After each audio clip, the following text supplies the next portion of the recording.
Neighbor from hell refused to stop having loud parties and made my life a living hell. So I made him lose his house and reputation. I'm Mark, an ordinary man living a simple life in Willowdale. I'm a spouse and a father of 2. Willowdale life was as simple as it got. I was living a typical late 30s life like the rest of us. On the weekdays, I worked as a data analyst in MNC and spent evenings with my wonderful family. On weekends, I would take my family to an amusement park or plan movie and karaoke nig through a permanent shadow over my cute little house, but also made my bright and fulfilling life full of darkness. His big parties and never-ending noise pollution had driven me insane. The constant disturbances were too much for me. And it was only a matter of time before I couldn't take it any longer. When he moved here, I tried to establish a positive friendship with him in the hopes of reliving my nostalgic past as a bachelor. I attempted to involve him in neighborhood activities and events when I bid empathy, but Chad is one of those people who get on your nerves. I used to control my temperament, but things are getting more difficult every day because of how he speaks to me. Also, one of my biggest concerns is my daughter's and wife's safety, as my wife told me he hangs out with impolite people. They keep passing unnecessary comments whenever they see my wife chat. It is causing problems in my life, and society is sick of him when no one is involved in any legal proceedings. I hope I get some extra patience to deal with this rude dude. Despite this false charge, I have installed a security camera on my lawn facing his house to demonstrate my thesis in future scenarios. Update 1. Well, Chad appears to have decided to make my life a living hell because I was about to have a fistfight with my neighbor from hell last weekend. It all started when his wicked backyard speakers created chaos. It wasn't the first time a black car, but with dust, it looked silver. I looked at the mess he had made in his backyard without getting distracted. I was disgusted that being rich was not enough to be a social and hygienic man. Even my dog, Adam, cleaned his spot before sitting. How can someone throw a party in this mess? I asked myself. Above all, I saw broken beer bottles spilt all over his lawn, making walking difficult without a light, so I turned on my phone. Flashlight an end, and you're just jealous because your life is so dull. Hearing this coming from a man who has not done anything except waste his parents' hard-earned money made me feel pity for him. Still, I controlled my anger, and I thought I should try again to explain to him the exact reason for my request. I told him that my 9-year-old was sick and doctors had recommended proper rest for her recovery, but because of Chad's everyday parties and high music on speaker she is unable to pleadings. All of his ill-mannered pals began laughing and boosting him. After hearing this I was furious at him and wanted to hit him in the face, but my wife had already followed me to their apartment and I didn't want to make a commotion and make it impossible for her to live in my absence, so I simply went home and tried to calm myself. I was feeling so helpless. This was the first time in these last few years when I felt so useless because I couldn't even protect my family from this devil. I was from the inside. Update 2. My ongoing battle with my neighbor Chad has taken an even more troubling turn. It appears that Chad is determined to make my life a living nightmare and I am losing my patience day by day. It's becoming quite clear that he is arrogant and has lack of consideration for others. He is living in his own bubble, and he gets pleasure in seeing people suffer because of him, so my wife works as a freelance writer. Last week as my wife was preparing for an important Zoom meeting outside just to find that he had decided to start a major landscaping project right next to my home office window. The deafening sound of bulldozers and chainsaws filled the air, making it impossible for my wife to focus on her work. I called him out of desperation and requested that he put a halt to the noise temporarily, so she could just finish her work. It was just a matter of 15 to 20 minutes after. All without a surprise. His response was just as obnoxious as ever. He laughed at it and said Chad also mentioned that she requested the client to call back after a few minutes due to some emergency. Luckily, the client was kind enough to understand the situation and agreed to do the same. Had to go to her friend's house to attend that call. Determined not to let Chad get the best of me this time, I decided to take a different approach. I contacted some of the neighbors who had been equally affected by it. His behavior, we formed a collective complaint, including a petition. I'm encouraged by the support of my fellow neighbors. I don't know how much action would be taken against him, if at all, but the other neighbors are now adamant that we will teach Chad a good lesson. It's high time we put our foot down to his monstrous behavior. Update 3. Well, after writing my last update, I thought things would get better or back to normal, but it seems like money can buy a way out of any situation easily for people like Chad. Week after week, the situation is just getting closer. I didn't realize that it was a simple task could turn into something serious. As I was almost done, a strong wind blew dirt and grass clippings into the air. It seemed like nature was against me, sending all that mess straight into Chad's yard. His clean outdoor furniture got covered in debris. It was a disaster caused by pure bad luck. I was not expecting him at home, but unfortunately, I saw him come out of his fancy house looking mad. Though he tried to hide it, this was a waste of energy. I'm not going to lie. It felt key.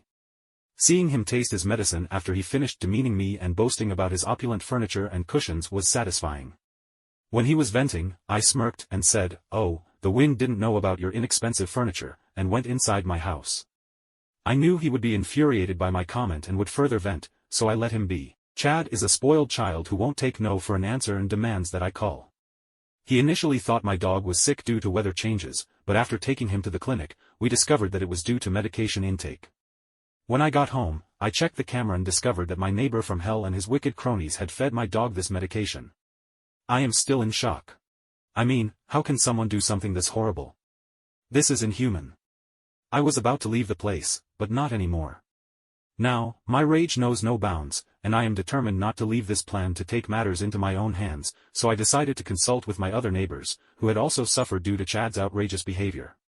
We began documenting every instance of his disruptive behavior. Wild parties to the trash he dumped in front of the elderly Koo's house. We collected evidence of his arrogance and disregard for the well-being of others. Armed with this information, we contacted the local homeowners association to file a formal complaint against Chad. Surprisingly, the association this not to forget my wife and daughter, who had been living in constant distress due to Chad's antics, still meant to give the comfort and support I was looking for at that time. I'm glad that I was able to control my anger, otherwise I would have been in jail for beating the out of him by now. Update 5. After my last update, I was determined to fight back, but I wasn't sure how. But luckily I had a wife who was as determined as me. She kept telling me we have to do something for our sanity and OU's affiliates. The post had to go viral to garner the attention of his dad and his rivals. My wife, being in the digital space, knew how to do it well. Each video of Chad's evilness was posted on various social media platforms and was shared and been reshared by many groups and individuals. Yeah, that's how easy it was. It took a couple of weeks before Chad's social circle noticed it. He came running to our doors, hurling abuses at us as soon as he saw it.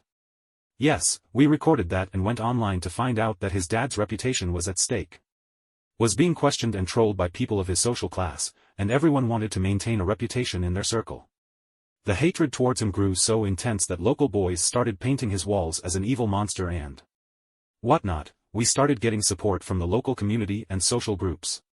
Chad was caught up in many fines and noise violation penalties, making his life miserable in front of his elites. I got to know that his dad's reputation was shifting in Chad's house. This time, I didn't make any move to befriend my new neighbor, but others in the society were interested to know who had moved in and if they were like the previous one. We learned that Chad had moved out, and his father had rented the property to a family who had moved in. Oh, I cannot thank my stars enough.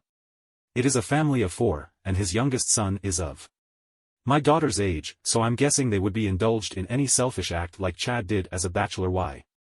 We met at a coffee shop near my office, which I used to frequent to get my morning coffee, and she worked there as a barista. I asked her out and she said yes, things have been great so far and I feel we are compatible in terms of what we like and want from a relationship. She has a group of 3 girlfriends she is close with. These girls are always very welcoming to me, but they seem very immature compared to my friends. One of the girls is Harper, 23. Harper is awesome and we get along well. Get Olivia and me that she and her friends were downtown, and if we wanted to hang out with her, Olivia was gone, but she told me it was okay if I wanted to go out for drinks with the girls. I had nothing to do and hence I joined them. It was all 3 of her friends and me, and we went to a few bars. We lost the other 2 girls midway and it was just Harper and I was constantly messaging Olivia about what was going on as I started to get uncomfortable with the situation. As it was getting late, I told one needs to know. I snapped at her at this point and told her to please shut up until she got in the car. Finally the Uber came and I got Harper to get in. She kept on apologizing to me and telling me please don't tell Olivia. Finally, her Uber left, and I tracked her on my phone to ensure she reached home. I asked Olivia to check with Harper's roommate as she got safely to her apartment. As I was walking home, I called Olivia and told her about what happened. Olivia was crying, and I was genuinely sure that I was not a cheater before Olivia moved in with me, hence, she wanted to see if I accept her advances. I told Olivia that Harper is full of because she was drunk, and there was no way she was thinking straight. Moreover, when I snapped at her, she apologized and told me not to tell you anything. Harper is just trying to cover for her mistake and is giving an excuse. Olivia thinks I'm overreacting, according to her. Harper is her best friend and will never betray her, though. The test was stupid, and the story checks out, and I am just overreacting. I have never heard of anyone hitting on their friend's boyfriend to test the relationship. And it seems like the most excuse. Update February 9, 2024, I 30M posted on Tuesday regarding my girlfriend Olivia's 23F friend Harper, 23F, hitting on me last weekend, and then playing it off that she was testing me if I would cheat on Olivia. Before I go to the update, let me address the issue that most of the comments were discussing. Yes, I am aware that there is a 7Y who goes to 3 marathons per year and is finishing her fitness training certifications. I am proud of her. She takes care of herself, and the relationship works for us now. For the update, Harper told Olivia that she was testing me, and Olivia initially agreed with the explanation we discussed, and I told her my side of the story. I told her that Harper was bad news, but it was her choice if she wanted to be friends with her. Olivia was more pissed at Harper that did not tell her about the T apartment. My point was, if my friend ever tried to kiss Olivia and ask her to cheat on me, I would immediately drop that friend, if not do something worse. She understood that but kept repeating that if Harper acted convincingly and did something stupid but not evil. She told me that although Harper is very promiscuous, she would never try to steal someone's boyfriend. She also told me that Harper has a type of guy whom she dates, and I am not the type of guy she would date. I don't want to ADM. Great, and they decided on a place to meet. After an hour, Olivia and I messaged Harper from my Snapchat with just a blank image and said thinking about you. We waited for 10 minutes, and Harper replied with 2 topless bathroom selfies. Olivia was beyond mad at this point, but I told her to wait and see what happens next. Harper then replied, saying, "Hey, Olivia is gone for the weekend. Maybe I can show you this in person on Saturday." At this point, Olivia was trying to keep it together. She snatched the P remedy, which was immature for a 30-year-old guy. Yes, did it feel good? Also, any person hitting on their friend's partner deserves this treatment irrespective of age. I don't know if Olivia and Harper would patch up in the future or how it will affect her friends group. I sometimes feel guilty about drinking with Harper and friends, which led to this situation. Olivia does not deserve to have her best friend betray her trust this way.